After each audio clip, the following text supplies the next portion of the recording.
연준에서는 연말에 이제 근원 PC 물가가 3.5일 것이다라고 보는 것이고요.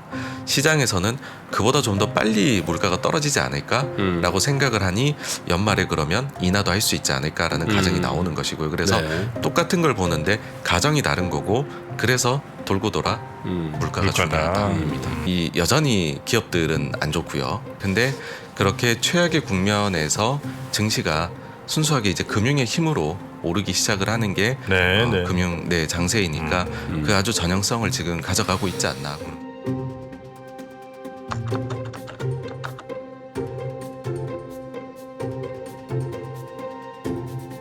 그러면 오늘 예고드린 대로 어떻게 바로 모시죠. 정광우 전 펀드 매니저 모시도록 하겠습니다. 어서 오십시오. 어서 오세요. 네, 안녕하십니까. 네, 반갑습니다. 그럼 많이 바쁘시죠?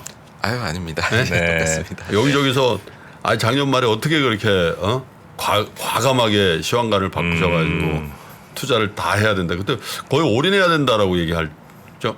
작년 말에. 네. 아니요, 제가 지금 이제 그 운이 지금 아직까지는 괜찮은 것 같습니다. 운이? 예. 네. 뭐 본인의 운이 아니면 나라의 운을 얘기하시는 거예요? 운이는 성격. 이제 그 네. 뭔가 아직까지는 그래도 좀 반등이 증시가 나타나 있어서 그래서 좀 그때는 좀 긍정적으로 바꿔야 된다 생각을 말씀을 드렸었던 게 뭐 지금까지는 그래도 괜찮은 것 같습니다. 그때 그리셨던 그림, 예측했던 그림과는 현재까지는 비슷하게 가고 있습니까? 네, 현재까지는 뭐 그 범위 내에서 잘 움직여 가고 있는 것 같습니다. 그때 그 투자, 그러니까 주식 투자에 나서야 된다고 말씀하셨던 그 이유가 다시 한번 좀 리마인드 좀 부탁드려도 될까요? 네, 사실 이제 그 증시 자체가 이번 경우에는 뭔가 이런 순환론에 좀 잘 먹혀 들어가고 있는 그런 증시입니다. 뭐 가령 예를 들어서 뭐 실적 장세도 왔었고 우리가 그 이후에는 역금융 장세 그리고 역실적 장세 그리고 저는 개인적으로 지금은 금융 장세 우리가 들어와 있다라고 생각을 하거든요. 금융 장세? 예. 지금요? 예, 그렇습니다. 그래서 사실 이게 조금 아니 금리를 아직까지 올려간다 그러고 더 올린다고 하는데 저게 무슨 말이냐라는 생각들을 많이 하실 텐데 근데 이 우리가 지금 상황이 좀 많이 다르다는 거죠 과거 대비해서. 과거 같은 경우에는 단순히 정말로 금리만 가지고서 이렇게 정책을 펼쳤었는데 지금은 비전통적인 방법들까지 다 사용을 하다 보니 대표적으로 뭐 포워드 가이던스나 말로 하는 것들이라고 생각을 합니다. 그런 것 때문에 시장에서 좀 미리 움직이고 미리 반영하는 것들이 있다라는 거고 그렇게 봤었을 때에 뭐 단기 금리는 기준 금리 올리는 거에 따라 올라가겠지만 장기 금리가 시장에 미치는 영향은 지대하고 그렇게 보았을 때에는 작년 이제 10월 하순 이때가 미국 10년물 뭐 장기물들 기준으로 봤을 때 가장 높았던 시기고 그 뒤에 지금 뭐 내려왔다 뭐 잠깐 반등했다 이런 것들이 있거든요. 그래서 그런 점들을 봤을 때에는 뭐 이제 금융 장세에 이미 들어와 있는 게 아니냐. 우리가 좀 금융 완화를 그때 이후로는 경험하고 있다. 그렇게 보고 있습니다. 금융 완화가 이제 우리 시장 뭐 미국 시장 포함해서 이렇게 긍정적인 영향을 주식 시장에 줄 거라고 보셨던 거고요.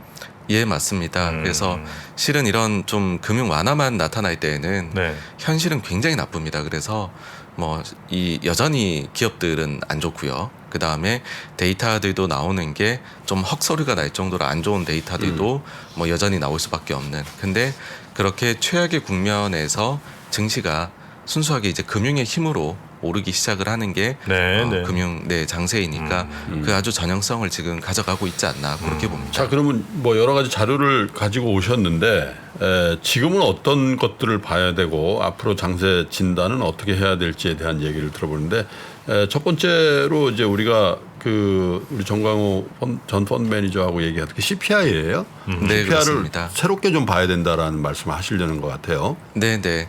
일단은 뭐 한 가지 딱 말씀을 드리자면 물가가 더없이 더 중요해졌다라는 거고요. 지금요? 예. 그러니까는 뭐 한때에는 좀 고용에 대해서도 말들을 많이 했는데 뒤에서 오늘 말씀을 드리겠지만은 지금 물가의 중요성에 대해 가지고서 결국은 돌고 돌아 물가다.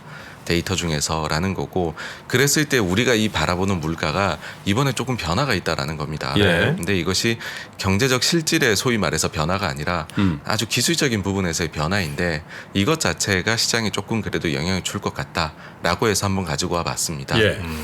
지금 이제 자료를 한번 보시게 되면은요. 그 이제 미국 노동통계국의 경우에 CPI 소비자 물가지수를 2년에 한 번씩 업데이트를 합니다. 네. 그 업데이트를 할 때 계절 조정치를 바꾸게 되고요. 그 다음에 들어가 있는 구성 항목들 간의 가중치를 예. 변경을 하게 됩니다. 예. 그렇게 하는데 2년에 한 번씩 하던 것을 이번에는 1년에 한 번씩 매년 하겠다라고 바꿨습니다. 그래서 원래 짝수에 하던 거를 홀수인 올해도 바꾸게 되는 것인데요. 이번에 바꿔놓고 보니까는 자료를 한번 보시면은 여기 이제 점선으로 되어 있는 것이 그 전에 우리가 알고 있던 물가의 흐름이고요. 예. 검은색으로 되어 있는 게 실선으로 되어 있는 것이 실제로 이번에 이제 바꾼 이후에 과거 것들 쭉 수정해봤더니 흐름이거든요.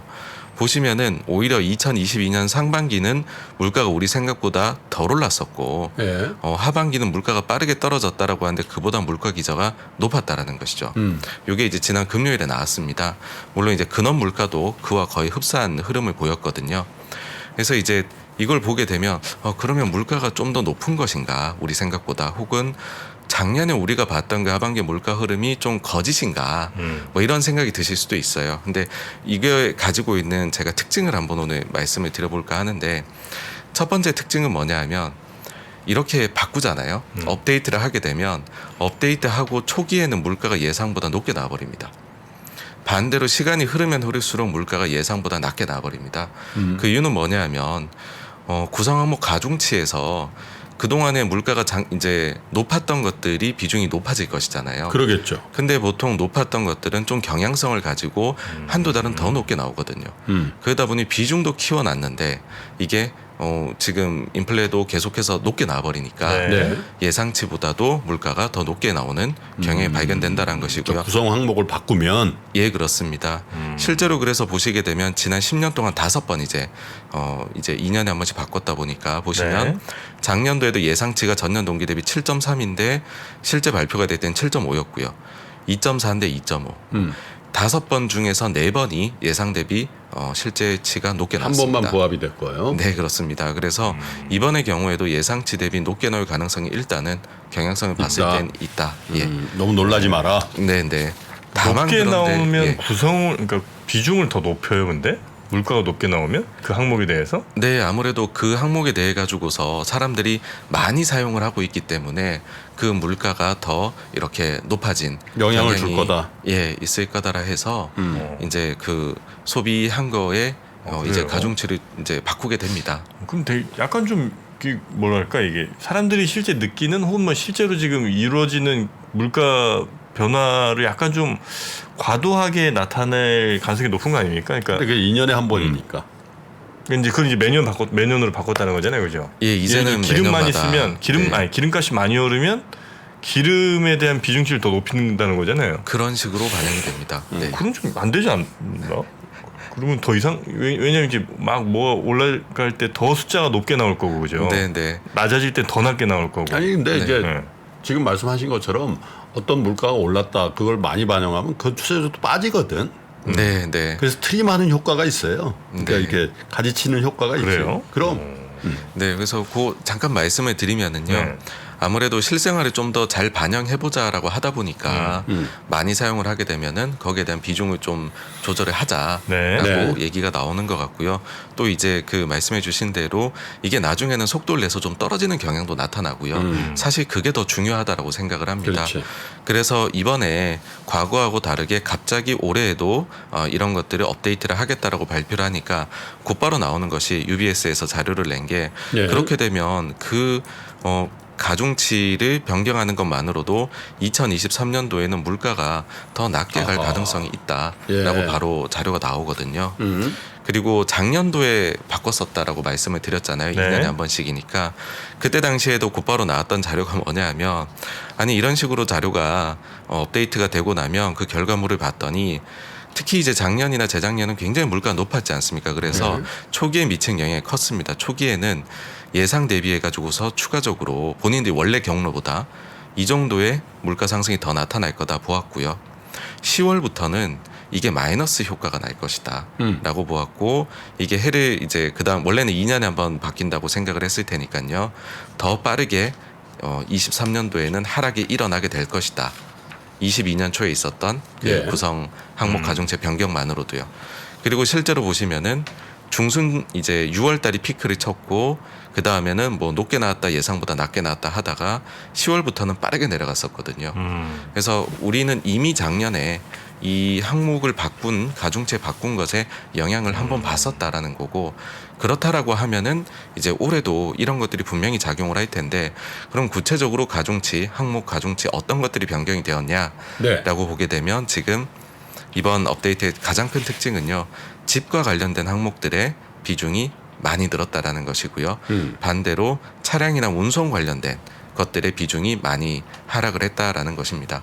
그래서 여기에서 아마 아이디어가 딱 나오실 수가 있을 것 같은데 집과 관련된 항목 중에서 가장 대표적인 것은 역시 이제 집값 추이하고 그 다음에 주거비하고 이렇게 시차를 두고서 저희가 비교를 하는 것이잖아요. 네. 그렇게 봤을 때 집값의 주거비가 한 1년 반 정도 후행해서 그러니까 이거는 집값이 나타내는 데이터가 굉장히 다양하게 있기 때문에 어떤 걸 가져다 쓰냐에 따라 다른데 예를 들어 케이스 실러 20대 도시 같은 경우에는 CPI 주거비가 한 15개월 정도 후행하는 걸로 나오거든요. 그러면은 요거를 이제 15개월 후행하게 그림을 그려서 나타내 보면 집값은 이미 전년 동기 대비 자료로는 많이 내려갔다라는 거죠. 근데 주거비는 지금 꺾이지 않고 계속 올라갔었습니다. 근데 비중을 높였다. 근데 이게 비중이 높아지는 것이죠. 그러니까 이제 그 집과 관련된 전반적인 것들의 비중이 올라가 버리다 보니 결국에는 이 같은 흐름이 나중에는 떨어지는 쪽으로 나오게 될 텐데. 떨어질 때는 굉장히 속도감 있게 나오거든요. 맞습니다. 그 비중이 높아져 버렸으니까는요. 반대로 지금 뭐 교통이라든지 아니면은 자동차라든지 이런 것들이 작년 하반기에 물가를 내리는데 혁혁한 공을 세웠었습니다. 반대로 근데 지금부터는 약간 반등한다는 얘기가 나오고 있어요. 근데 그럴 때 비중을 줄여버리는. 영향이 많지 않아지는. 예, 지금 그렇습니다. 중국 가격으로 다시 중고차 가격이 다시 오르는데 비중이 줄었기 때문에 네네. 전 같은 영향이 좀 축소될 거다. 조금 축소될 수 있는 것이죠. 그래서 이것만으로도 조금 데이터가 예. 초기에는 높을 수 있으나 네. 나중에 가면 갈수록 낮아질 것이고 만약에 네. 이번 1월부터 사실 미국의 주거비는 전년 동기로는 꺾이지 않고 계속 올라갔거든요. 예. 네. 근데 만약 이게 1월 달에 발표될 때 꺾이게 된다라고 예. 하면 그러면 곧바로 이런 효과가 나타나게 되어버릴 수도 있는 것이죠. 네. 그 물가가 돌고 돌아 물가다. 물가가 역시 뭐 제일 중요한 것 같다라고 이제 말씀을 해주셨으니까 예. 물가가 그렇게 중요한 이유가 물가 자체로서 뭔가 경기에 엄청 영향을 주기 때문이야? 아니면 물가가 결국은 연준을 움직이기 때문에 중요하다는 거예요? 사실 두 가지 말씀 다 맞으신데 네. 최근에 같은 경우에는 후자가 더 맞다라는 후자 물가가 쪽의 영향이 연준을 움직이니까 예, 그렇습니다. 그러니까 그 말은 제가 요걸로 대체할 수 있을 것 같은데 뭐 유럽의 유명한 투자자 앙드레 코스톨라니 같은 경우에 네. 그분이 투자를 했었을 때는 정말 어마어마한 인플레 시대에 살았잖아요. 그때 인플레에 대해서 한 이야기가 뭐냐면 인플레 그 자체가 경기를 망가뜨리진 않는다. 근데 그 인플레이션을 잡기 위한 정책이 경기를 망가뜨린다라고 얘기를 하거든요. 네. 그래서 인플레가 만약에 예상보다 더 높으면 연준은 지금 하는 말대로 금리를 더 올릴 겁니다. 근데 만약에 생각보다 인플레가 더 오르게 된다라고 하면 금리 인상을 멈추고 심지어는 내리는 것까지도 갈 수 있게 된다라는 것이죠. 그러면 그게 시장에 아마 영향을 크게 미치지 않을까 생각을 합니다. 네. 근데 물가 얘기 요 정도 하시고요. 네. 그다음에 이제 고용이 굉장히 이제 화두가 됐어요. 지난주, 지지난주. 그죠? 네, 네. 와, 이게 무슨 18만 뭐 10몇만 늘 거라고 봤던 게 50몇만 늘어버려 가지고 사실 상승세에 있던 주식시장 특히 뭐 나스닥 같은 것들이 그때 기준으로 힘이 빠져버리는 상황이 되었잖아요. 근데 연준에서 이 상황을 어떻게 보고 있냐? 네네. 그 지난주는 정말로 고용이 중요했었고요. 네. 그 다음에 고용에 대한 뭐 이제 계절 조정치나 이런 것들은 다들 많이 말씀을 해주셔서 네. 연준하고 연계해가지고서 고이 말씀만 한번 오늘은 드려볼까 합니다. 네. 그리고 요 얘기가 인플레이션이 왜 더 중요해졌는지에 대한 네. 이야기로도 연결이 되는데요. 예. 자료를 한번 봐주시면은요. 우리가 일반적으로 인플레이션이 내려가는 경로를 생각을 하면 금리를 올리고 그러면은 경제활동이 둔화될 것이며 그렇죠. 이후에는 고용이 둔화가 될 것입니다. 실업률이 늘겠죠. 그러면 평균 시간당 임금이 하락하게 되고 인플레가 내려가게 될 것이다라고 생각을 하는 것이죠. 예. 근데 지금 아주 독특한 가정을 두 가지를 하는 이 이야기를 연준의 인사들이 하는 것이 최근에 좀 발견이 되는데요. 첫 번째는 뭐냐면 노동시장의 둔화가 없이도 인플레가 하락할 수 있지 않을까. 두 번째는 노동시장 중에서도 나머지는 다 강한데 평균 시간당 임금만 하락하고 인플레가 내려갈 수도 있지 않을까라는 이야기를 한다는 것이고요. 네. 네, 다음으로 이제 보시게 되면 지난주 화요일 날에 파월 의장이 이코노미 클럽에 나와가지고서 1대1 대담을 했었죠. 여기에서 시장이 관심을 가졌던 거는 2월 FOMC 이후에 회의 이후에 고용 데이터가 굉장히 강하게 나왔는데 파월이 그러면 그 데이터를 보고 생각이 바뀐 게 있을까? 이걸 굉장히 궁금해했던 네. 것이거든요. 근데 여기에 대해서 파월 의장이 이렇게 얘기합니다. 그러니까 노동시장이 굉장히 강한 것에 대해서 이거는 이제 좋은 일이다, 굿띵이라고 이야기를 하고요. 노동시장의 희생 없이 지금까지 인플레이션이 내려오고 있지 않느냐라고 얘기합니다. 그러니까는 진행자가 질문을 해요. 일반적으로 이론에 따르면 금리를 올릴 경우에 경제 활동이 둔화가 되고 실업이 증가한다. 연준이 금리를 올려왔음에도 지금 실업률이 역사상 최저치인데 이건 왜 이런 것인가? 왜 실업이 증가하지 않나요? 라고 이야기를 하니까 경제가 강하기 때문에 노동시장이 강하다. 그리고 이미 말씀드렸듯이 노동시장의 약화 없이 인플레이션이 하락하기 시작한 것은 좋은 일입니다. 라고 이야기를 합니다. 그리고 또 더 나아가서요. 이제 진행자께서 만약 다음 달에도 1월처럼 강한 고용 보고서가 나온다면 이건 좋은 건가요, 나쁜 건가요? 라고 하니까 이건 좋고 나쁨의 영역이 아니라 있는 그대로를 생각을 한다. 여전히 대부분의 분석가들은 역사적으로 이 정도로 인플레가 높았던 시기에 이것이 내려가는 과정에서는 노동시장의 약화가 나타났다라고 하는데 그리고 이것은 여전히 매우 가능성이 높은 일이기는 한데 이번 사이클은 과거랑 좀 다르다는 거죠. 노동시장이 매우 강함과 동시에 임금 인상률이 현재는 낮아지고 있다라는 것이고요. 인플레도 하락하기 시작했다라는 겁니다. 근데 노동시장은 완화가 되지 않았다라는 거죠. 그러니까 여전히 이 과거의 이론이 굉장히 일어날 가능성이 높다라고 연준도 인정은 해요. 그래서 노동시장의 완화가 나타날 것이다라고 생각은 하지만 근데 마지막 문장이 의미심장한데요. 우리의 임무가 인플레를 2%로 낮추는 것뿐만이 아니라 최대 고용을 유지하는 거에도 있다라고 얘기를 하거든요. 노동시장 완화라는 건 뭘 의미하는 거예요? 그러니까 이제 실업률이 올라가고요. 네. 그다음에 고용 순증이 내려가고 그러니까 노동시장이 악화되는 것이죠. 네. 그걸 완화라고 표현해요? 뭐 소프트닝이라고도 하고 하다 그러니까 보니까 우리가 타이트해졌다라고 예. 이제 표현할 때 실업률은 여전히 낮고 일자리 증가가 계속 늘어서 이제 그 연준을 압박하는 그런 통계가 나왔을 때 이제 타이트해졌다라고 얘기하고. 아니 이제 듣기 헷갈릴 수 있으니까 노동시장이 맞습니다. 완화됐다는 얘기는 실업률 올라간다는 얘기고. 그렇지. 그럼 임금 인상률 같은 거는 떨어진다. 네, 그게 그렇습니다. 이제 노동시장 완화. 네네. 네, 알겠습니다. 그렇게 이제 파월은 그런 인터뷰를 했다는 거죠. 대답을. 네네. 그리고 이거를 좀 이론적으로 뒷받침을 해줄 만한 자료들이 뭐 지역 연은에서 나오는 것들이 있거든요.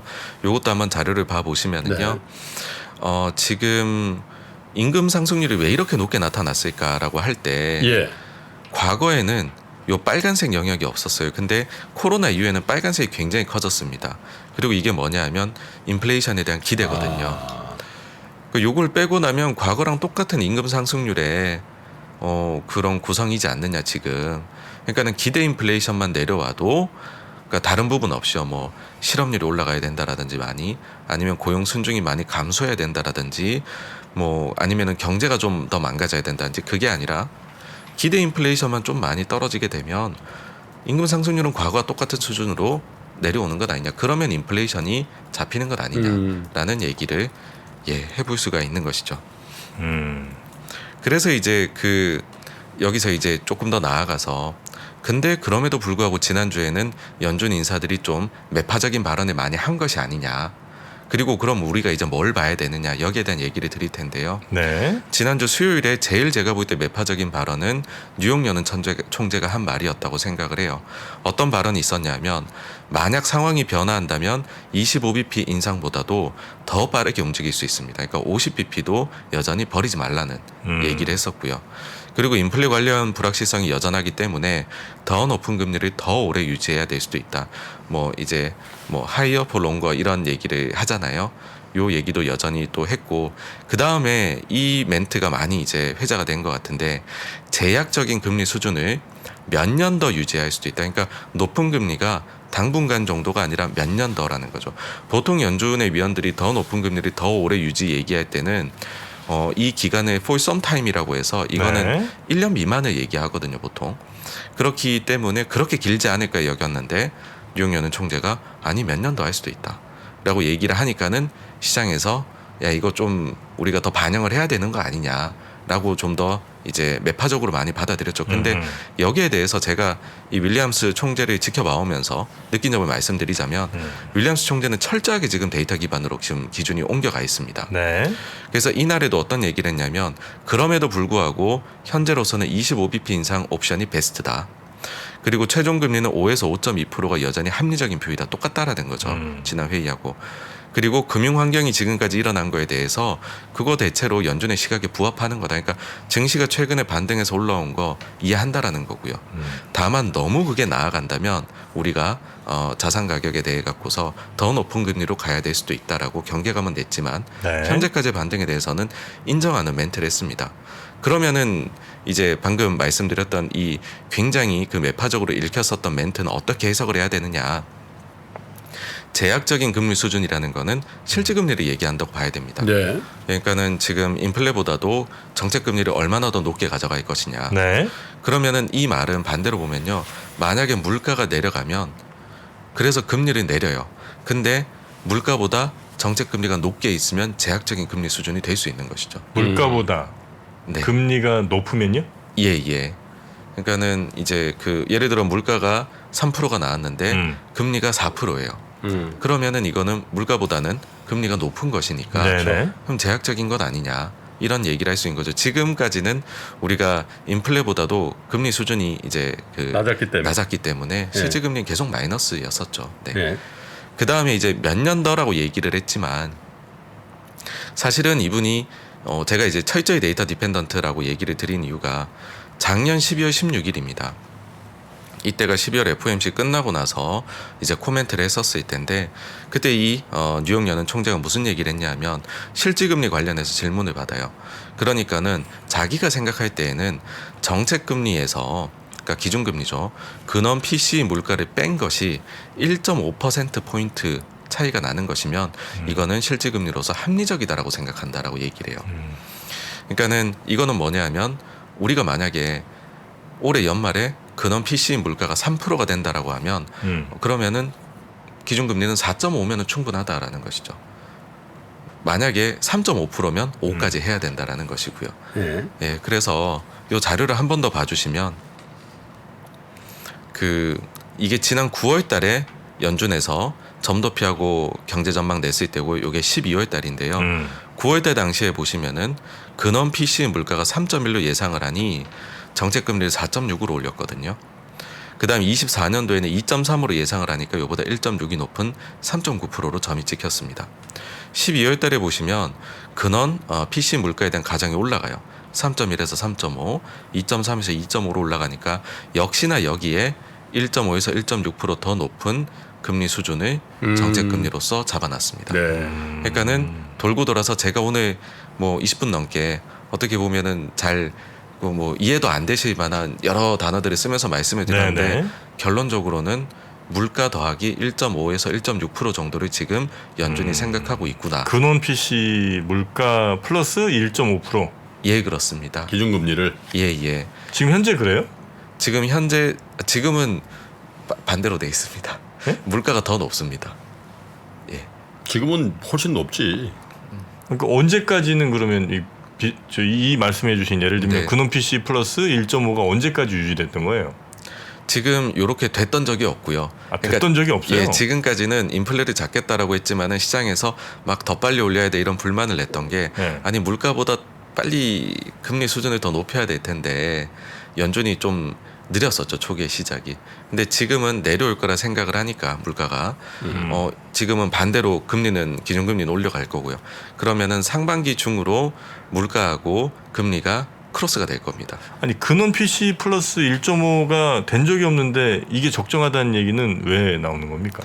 연말쯤이면 이 정도 레벨에 가 있을 거다라고 보는 것입니다. 그리고 그게 이제 연준이 타겟하고 있는 정도가 그 정도일 거라고 이제 보는 거죠. 예. 그리고 1960년 이후부터 지금까지 60년 이제 데이터를 보면은요. 정책 금리가 평균적으로 근원 PCE 물가 대비 1.5에서 1.6% 정도 높았었습니다. 역사적인 거를 평균을 내보면 대충 그 정도 되더라. 예. 네. 그래서 자기도 이제 역사적으로 봤더니 그러한 거고 그럼 합리적이지 않느냐. 근데 그 수치가 연말이면 도달할 것 같아. 윌리엄스 얘기가 그렇다는 얘기죠. 예, 그렇습니다. 다만 그러면 시장하고의 시각 차이는 어디서 나느냐라고 하면 연준에서는 연말에 이제 근원 PC 물가가 3.5일 것이다라고 보는 것이고요. 시장에서는 그보다 좀 더 빨리 물가가 떨어지지 않을까라고 생각을 하니 연말에 그러면 인하도 할 수 있지 않을까라는 가정이 나오는 것이고요. 그래서 똑같은 걸 보는데 가정이 다른 거고 그래서 돌고 돌아 물가가 중요하다는 겁니다. 그래서 이제 두 가지 얘기를 했는데 그 고용에 대한 연준의 시각도 물가에 대한 얘기를 했는데 시청자 여러분들은 나머지 한 7, 8분 남아있는 시간 동안에 정광우 전 펀드 매니저의 시황관을 듣고 싶어해요. 네, 안 그래도 요거 이제 말씀드리고서 저의 이제 생각하는 말을 말씀을 드려야 될 것 같은데 저는 긍정적으로 보고 있습니다. 이후로도? 예, 이후로도 좀 긍정적으로 보고 있고 인플레가 생각보다 빨리 떨어지지 않을까 하는 생각을 합니다. 예, 그렇게 보는 이유는 다른 게 아니라 인플레 구성 요소 중에서 우리가 너무 뭐 수요나 유동성 측면만을 강조하는 것 같아요. 그런데 실제로는 코로나 동안에는 공급 측면에서도 어마어마한 타격을 입었었고 그것이 인플레를 불러일으켰던 게 컸다라고 생각을 합니다. 근데 지금 이제 중국도 완전히 리오프닝을 하게 되면 공급 쪽에서 우리가 가졌었던 그 인플레 압력은 다 사라지지 않겠느냐 올해 상반기 안으로 생각이고요. 그러면 어쨌든 헤드라인 물가는 많이 내려가게 될 거다라는 거죠. 제가 볼 때는 올해 6월이면은 뭐 CPI 기준으로는 3% 내외 정도까지도 떨어지지 않을까라고 생각을 하거든요. 물론 그 뒤에는 지금처럼 가면 다시 상승합니다, 하반기에. 근데 어쨌든 우리가 딱 눈에 띄는 헤드라인이 내려오게 되면 인플레는 기대도 묻어 있을 거잖아요. 근데 그 기대가 많이 좀 내려가지 않을까라고 생각을 해요. 그래서 인플레이션 심리가 많이 잡히게 되면 이제 남은 건 수요 하나다라는 거고 뭐 미국 경제가 침체로 가지 않고 여전히 강하다라고 할지라도 나머지 두 군데에서 날개가 꺾이면 하나 가지고 날기에는 인플레가 그렇게까지는 안 오를 것 같다라는 생각을 기본적으로 가지고 있습니다. 그리고 여기에다가 좀 정책적인 부분에서도 우리가 긍정적으로 기대만한 요소들이 있지 않을까라는 생각을 합니다. 그러니까 물론 조금 가려서 들으셔야 되는 게 저는 굉장히 긍정론자입니다. 그래서 긍정적인 거 더 찾고 있는 것일 수도 있어요. 근데 어떤 점이 있느냐 하면은 저는 최근에 굉장히 눈여겨보고 있는 뉴스가 뭐냐 하면 미국이 지금 바이든 정부에서 코로나19 긴급 보건 조치를 5월 11일자로 해제하기로 결정을 내렸습니다. 근데 여기에서 하부 항목으로 들어가 있는 게 뭐냐 하면 42호 법안이라고 해서요. 타이틀 42라고 해서 국경을 폐쇄하는 법안이 여기에 들어가 있습니다. 이것이 이제 이민자를 막는 결정적인 역할을 했었고요. 그래서 원래는 보건 긴급 조치의 해제 없이 작년 하반기에 친민주당 성향의 이제 그 시민단체에서 우리로 치면 헌법 소원을 냅니다. 연방 대법원에다가 풀어라. 예, 이걸 풀어야 된다. 그런데 작년 12월 말에 5대4로 간발의 차이로 집니다. 계속 유지를 해야 된다. 헌재에서? 예, 그렇습니다. 그렇게 되니까는 바이든 정부에서 그런 보건 조치 자체를 해제하면 그 하위 항목들이 다 사라지는 것이 원인 모여니까. 예.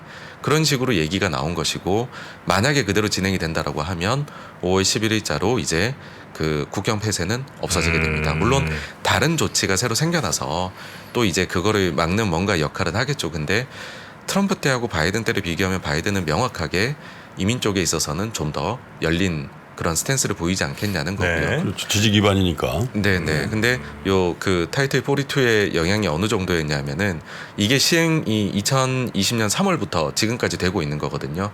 요 기간 동안에 돌려보낸 이민자가 250만 명이라고 합니다. 와, 그게 다 사실은 그 일자리로, 저임금 근로자들일 가능성이 많잖아요. 네, 그렇습니다. 그래서 이런 쪽으로 흘러 들어오게 되면은 임금 상승률이 좀 잡히게 되는 것이 아니냐라는 생각이 드는 거고요. 그래서 여기에서 저는 이제 좀 연준에 하는 것들 하나하나 살펴보다 보니까 이번에 독특했던 점이 어떤 점이 있었냐 하면 연준이 이번 그 FOMC 2월달 회의를 하면서 성명서를 내는데 그 성명서 문구에서 보건 위기 단어가 다 사라졌습니다. 그래서 이것이 뭔가를 의미하는 것이 아닐까. 왜냐하면 네네네. 여전히 미국에 코로나 확진자 많이 나오고 있거든요. 근데 갑자기 보건위기 단어를 싹 뺐다라는 점에서 네. 뭔가 이게 조응이 있는 것 아니냐. 그리고 요즘에 하는 말이 사실은 좀 이해가 안 되는 얘기긴 하거든요. 고용이 여전히 강한데 인플레는 내려올 수 있지 않을까.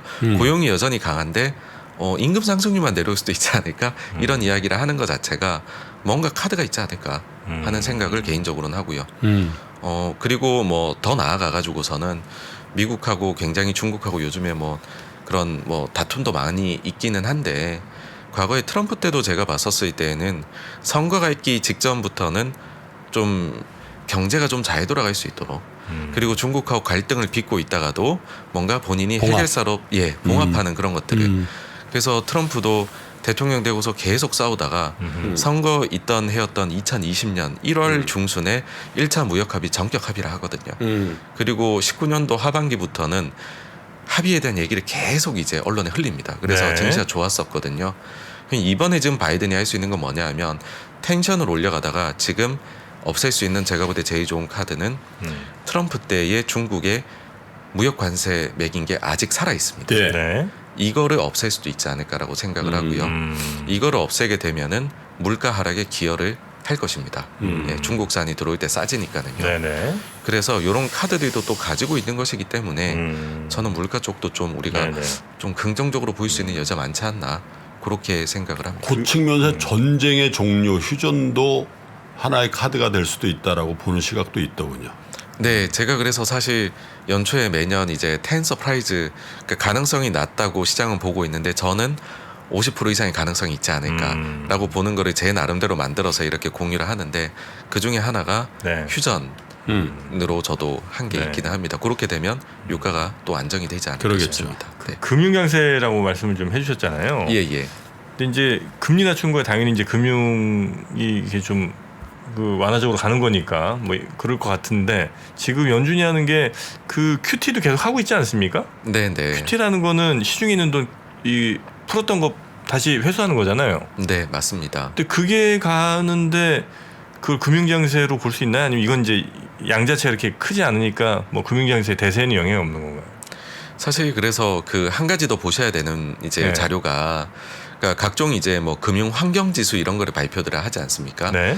뭐 시카고 연은에서도 하고, 그다음에 세인트루이스에서도 하고, 골드만에서도 하고, 여러 군데에서 블룸버그도 나오고 하는데 그런 것들이 다들 많이 좀 완화로 가 있습니다. 그러니까 이건 무슨 얘기냐면, 말씀해 주신 대로 여전히 QT는 하고 있고 여전히 금리는 올려가고 있는데 그 강도들은 더 이제 QT는 강해지진 않고 있고, 그러니까 모멘텀을 보는 거죠. 그다음에 금리 인상은 그 75bp에서 50bp, 25bp로 점점 내려오고, 그러다 멈추고. 보니 네. 그러다 보니 시장에서는 미리 선행해서 움직여서 와, 증시가 굉장히 나쁘지 않을까라고 해서 매도를 했던 것들이 매수로 좀 돌아서다 보니 전체적인 금융 환경들은 그 타이트함 바뀌는.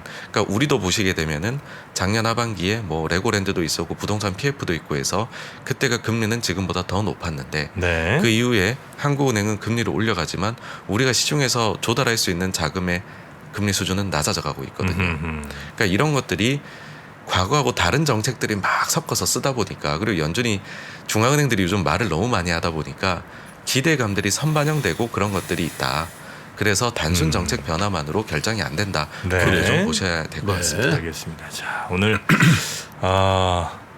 아주 또 저로서는 기쁜 날이 아니었나 하는 생각이 좀 들면서 네. 우리 정광우 대표님은 저희가 격주로 월요일 그러실래요? 아침에 네, 모시기로 네, 모시기로 눈찡긋했습니다. 찡긋찡긋 정광우 매니저님 네. 앞으로 월요일에 종종 뵈면서 한 주의 계획도 저도 좀 세워보도록 하겠습니다. 네, 네, 예, 고생 알겠습니다. 많으셨고요.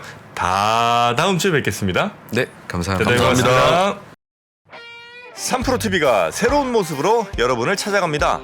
오후 3시 반 클로징벨 라이브는 여도은 앵커 그리고 명민준 앵커가 여명 콤비로 함께 진행을 하고요. 6시 퇴근길 라이브에서는 정프로가 월요일부터 금요일까지 김영렬 센터장, 최창규 본부장 그리고 박지영 차장과 함께 진행을 합니다. 그리고 글로벌 마켓 전문가 이주호 앵커가 글로벌 라이브를 더욱 알차게 만듭니다. 2월 6일부터 새로워지는 3프로TV, 다시 한번 많은 관심 부탁드립니다.